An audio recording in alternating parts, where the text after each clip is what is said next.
Good morning, kids. The topic for today is going to be desensitization. Desensitization, getting used to something over time and needing more of it in the future, or present, I guess. So, I don't know, with money, personal finance, desensitization comes in the form of lifestyle creep. Lifestyle creep being when you spend however much money you've got. You start making a certain amount of money, and this happened to me. Start making a certain amount of money, like, well, I'm making good money, like this is more money than I've ever had in my life, and all of a sudden you start spending enough money to fill up that budget that you just got. Doesn't take long at all. It takes a lot of discipline not to do that, and that's where that term lifestyle creep comes from, because it kind of happens to everybody. Is you're going to spend about as much money as you can, and you get desensitized to the amount of money that you have and the amount of money that you're spending. You keep spending more and more and more, and you don't even feel it because it's just slowly happening, because you just get desensitized to it. Whereas before, like when I was in college, if I would have spent $200 on something at the mall, like that would have been like, oh my goodness, that would have been painful. I would have been like, oh my word, what in the world is that? Like, this is scary, what happened? Whereas now, like, you go find something for $200 at the mall, now like it's like I'm blowing money, like I'm just that rich or whatever. But it's not as big of a deal. Like in college, that would have like got my heart pumping and got me freaked out. Now it's gonna like, oh yeah, $200. Like I don't really want to spend $200, but no, whatever. Like it's not gonna change my life. So that's just one example of desensitization. But the much more, dangerous way that desensitization can control our lives is in porn. It's a big deal. People don't realize you start watching porn and then you see things, and that's what it develops your tastes for the way sex should be, and you start craving those things. You start looking for, okay, what's the next level of that? And you start looking for that on the screen. You start looking for that, and you start to crave those things. It changes the way that you think about sex. And there are lots of stories that have come out. I wish I could remember her name. I need to find that out so I can actually tell you to go look her story up. But girl gets kidnapped, and some crazy guy, keeps her in like a shed. He's got her as a sex slave. I mean, for years. I mean, we're talking, it was something like 10 or 12 years or something like that. She got free. I don't know if someone found her. I think it was, anyway, like behind the scenes, everyone's searching, and someone sees a car or sees the guy or sees the girl, recognizes her and follows him back and blah, blah, blah, blah, blah.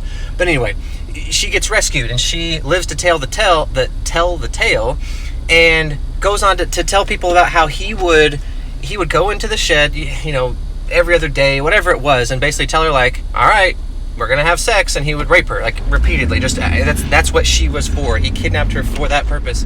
Then she said he would eventually started bringing in a computer, and started showing her, like, this stuff. They started showing her porn, and he started saying, we're going to do that. And she said the things would get progressively, like, crazier, doing these crazy things, because he was getting desensitized, and he was craving ththose things that he was seeing on the screen. And you're saying like, oh yeah, like I watch porn, but I'm not gonna become a kidnapper and rapist over it. It's not you're blah, blah, blah, blah.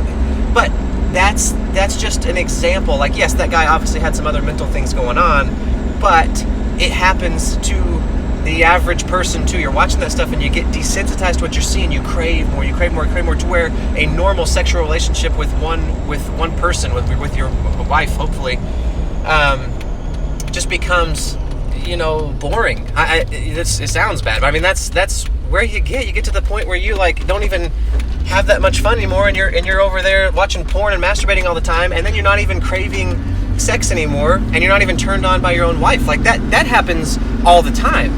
That's not any stretch at all. So heads up, like this is real. Porn is a problem. I'm going to start looking up some more statistics and things that I can actually tell you guys. Porn is the new drug. I think that's what it's called. Porn is the new drug. The new drug? Dang it. I have to look that. I mean, if you just type in like Google, like porn is the new drug, you'll find the website. There's I don't know if I'd say charitable organization, nonprofit organization, I guess is what it would be, who finds all this sort of research and publishes it all the time. They put it out on Facebook, and I follow them, and they basically show you like all these articles and all these things where people are kind of telling their stories, and the research is showing that porn is really harmful to mental health and really harmful to relationships. And I just look up to people like Terry Crews, who he's kind of made it his mission to go out and tell his story and show people how it damaged his marriage, how his marriage was falling apart, and just barely recovered in time, and went to therapy and finally like scraped it back together, and now he's loving life, and their marriage is amazing.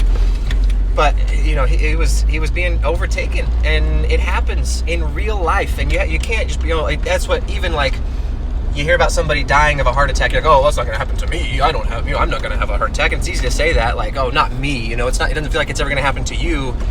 But porn addiction and the desensitization that comes along with that, like, that's real, and it happens every day, and it can happen to you.